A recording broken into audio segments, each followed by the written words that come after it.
If you can relate to feeling disappointed or frustrated with lack of progress, or maybe even feeling hopeless at times, these 3 tips can help you. Hi, welcome back to session. I'm Paige Pradko, an anxiety and OCD specialist, and on this channel I support people with anxiety disorders, health anxiety, and OCD.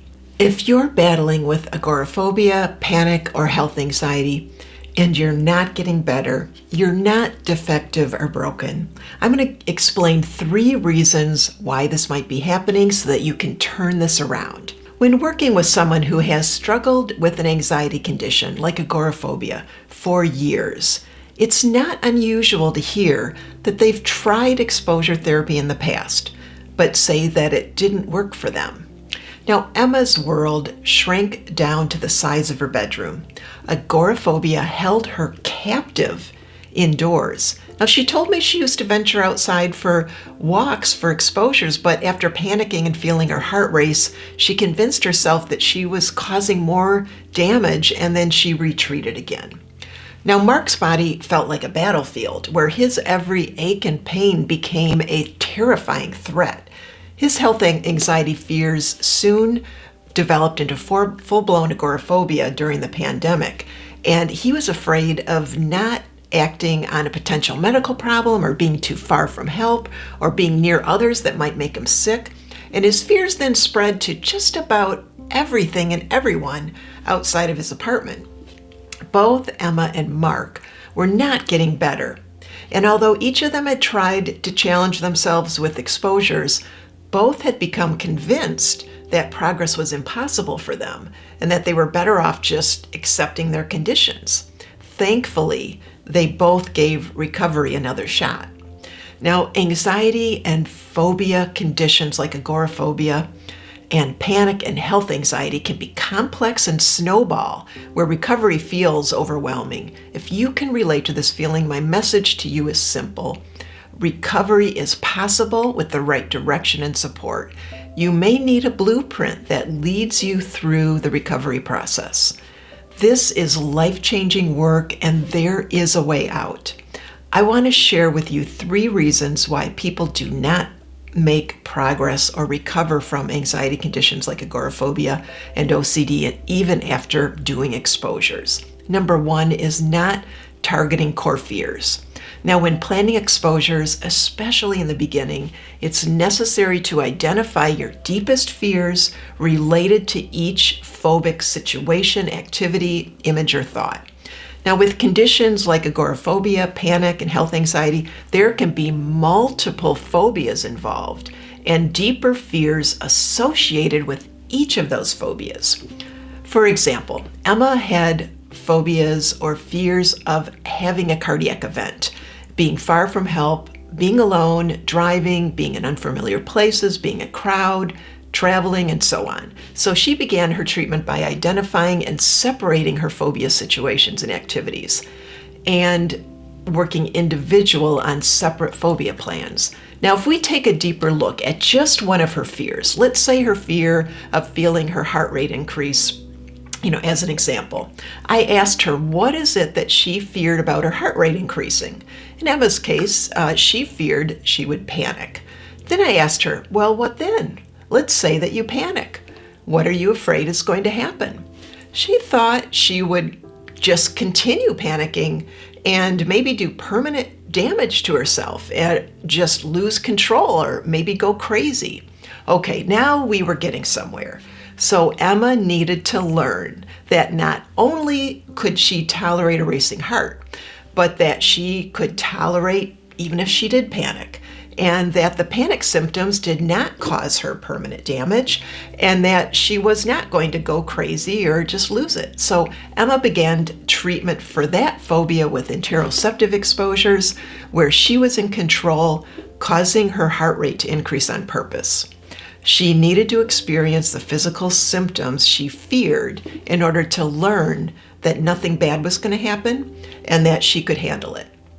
Emma slowly began to understand that her underlying fears had to be identified and incorporated into her exposures. She had to be willing to put herself put those fears to test, to see what was going to happen, to see what really happened.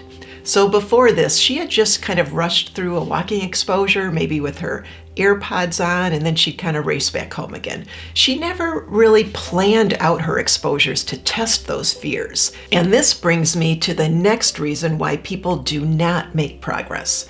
Number 2, not eliminating safety aids and avoidance behaviors.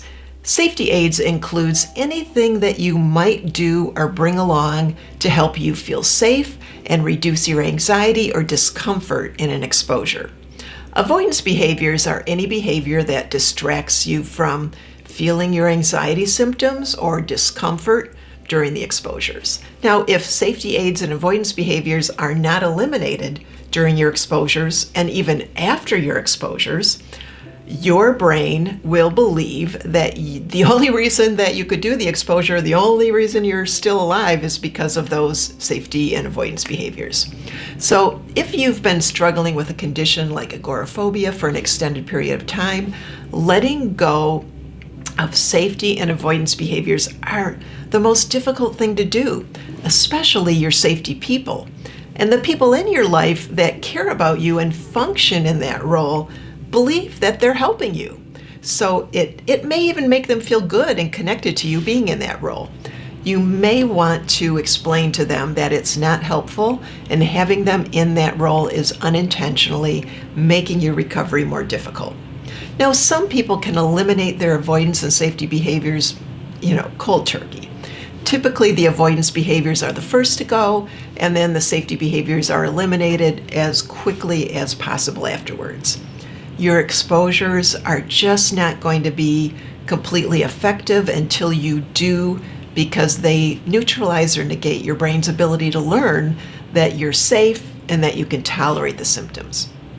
Common safety aids include having safety people with you, bringing hand sanitizer, bringing your cell phone, bringing medications just in case, bringing food or water, bringing good luck items, maybe for protection. Common avoidance behaviors include opening car windows or turning on the air to prevent symptoms, listening to music or podcasts, talking to someone on the phone or in person, distracting yourself with busy work, playing games on a device, practicing different relaxation or breathing techniques. Now, the third reason I rewrote and thought about and rewrote again. I had a lot I wanted to say about planning your exposures a week ahead of time, practicing at least an hour a day, tracking your exposures, reviewing what happened and what you learned, always practicing response prevention, varying your exposures. I had a lot I wanted to say, but I kept coming back to why people do not make progress.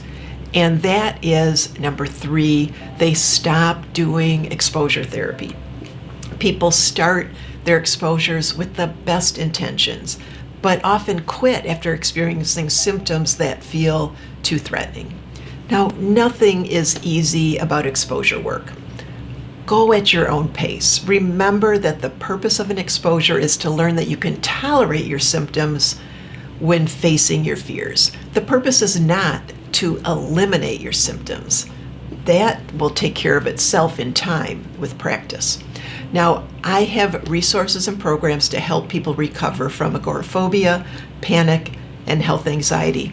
They're evidence-based programs that incorporate what I've learned in the past 20 years of treating people with these conditions. I not only walk you through the most effective strategies, but also address the complexities that come with each condition. If you'd like to learn more about my programs, please go to paigepradko.com. Until next time, I'll see you in session. Take care. Bye-bye.